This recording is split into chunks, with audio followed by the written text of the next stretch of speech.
So if you own a dental practice, you want to listen to this video to the end, even if you are a med spa, some type of wellness esthetician, a mental health practice. I have been working with my clients for 8 years. Many of them are mental health practices, healthcare organizations who want to connect with their patients online. By the way, I'm Tiffany Garside. I'm an email and retention marketing strategist, and I've worked with over 221 different businesses in my tenure as a marketing consultant. And today, we are going to talk about how email outperforms social media for dental practices in 2024 and beyond. So I see a bunch of dental practices on Instagram, and they're posting consistently, they're trying to get clients, but they're coming to a screeching halt when actually converting those clients, because the reality of the matter is email outperforms social. But I'm not just saying this. Let me bring up some statistics so I can back this up so that we can really drill into how this one marketing strategy can produce 4,000% more revenue for you, okay? Email is where you should be. Email marketing boasts an average of 4,200% compared to social media's 95%. This is from Life Marketing.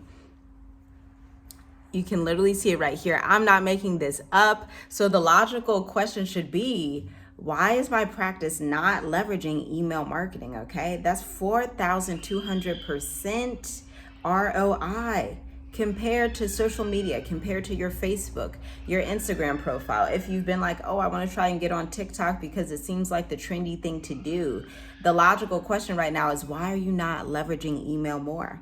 Now, our next statistic, email open rates in healthcare average 18%, while Facebook engagement rates for healthcare hover around 8%.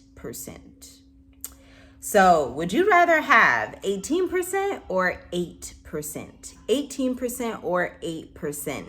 I'm going to go with 18% for engagement and open rates. And the reason is, if you think about how social media functions, people are bombarded with information, whether you're on Facebook, Instagram, TikTok. A lot of times information is quick. You can't really get to the meat of what someone's saying. And so they may just double tap it real quick, but that's not a true indicator of how ready they are for your services as a dental office, okay? A better indicator is if you're sending emails consistently, at least once per day.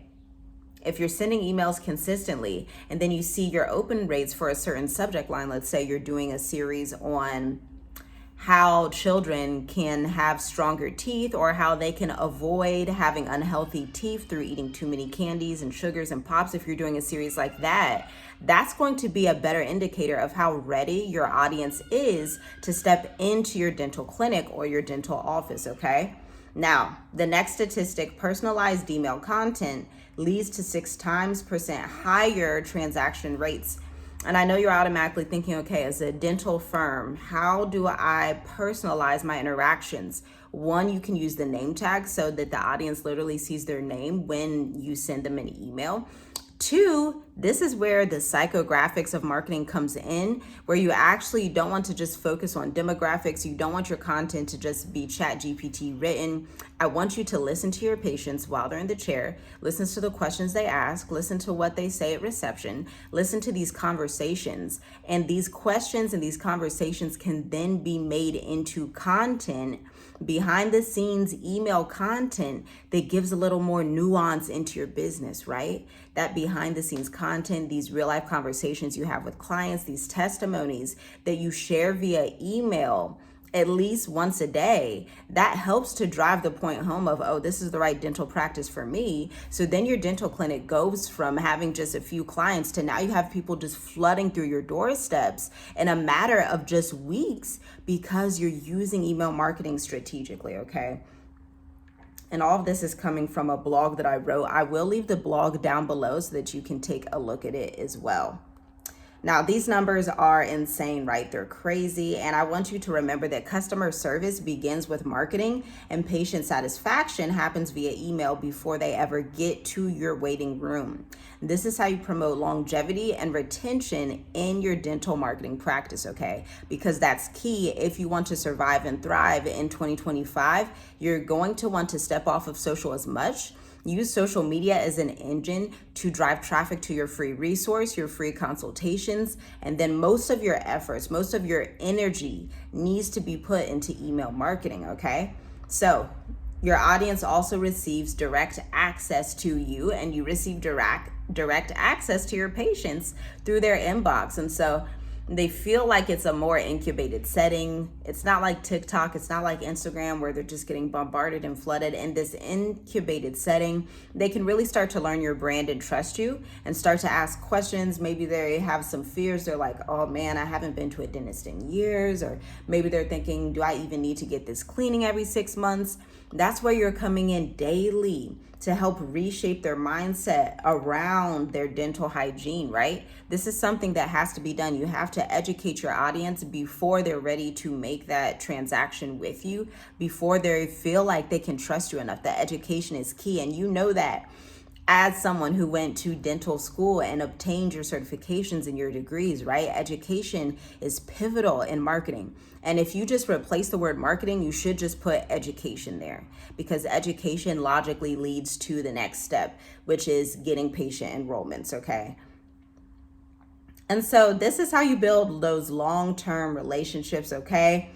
I also want you to know I have another statistic here. The average lifespan of 4 years for an email list provides a stable foundation for patient communications, but social media followers, on the other hand, can be fleeting, correct? Most of the time, you can have a large following on social and only reach 2% of your audience any given time, versus email where you reach 21%. We just spoke about that statistic earlier, specifically for healthcare. 8% is the average on social media, and then 18% is the average on email marketing, okay?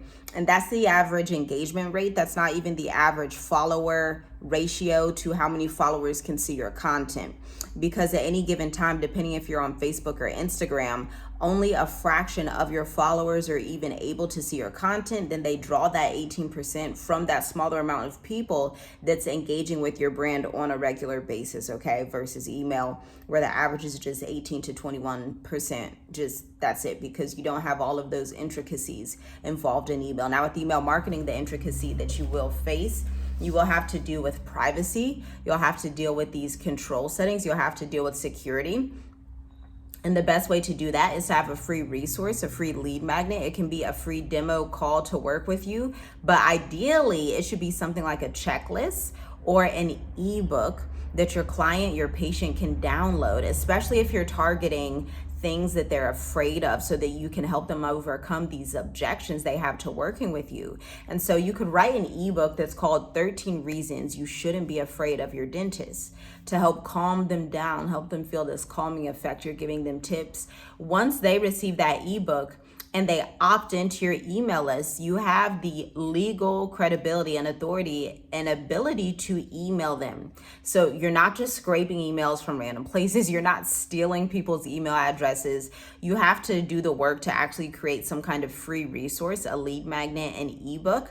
And there will be a few examples down below at the blog that you can actually use and say, okay, which one of these do we want to use? Or can you come into my firm and help me see some of the gaps? Because you may specialize in a specific area. You may be a pediatric dentist. And so obviously your ebook and your email communications will be geared toward that industry, okay? And so that is all I have for this video. I know that you learned a lot. And the conclusion of the matter is email is the clear choice, the clear way to go. If you would like me to come into your firm and we can do a corporate marketing branding session for free on Zoom, go ahead, check out the link in the description. I am available in the upcoming months for one additional healthcare client. I will talk to you soon. I'm out.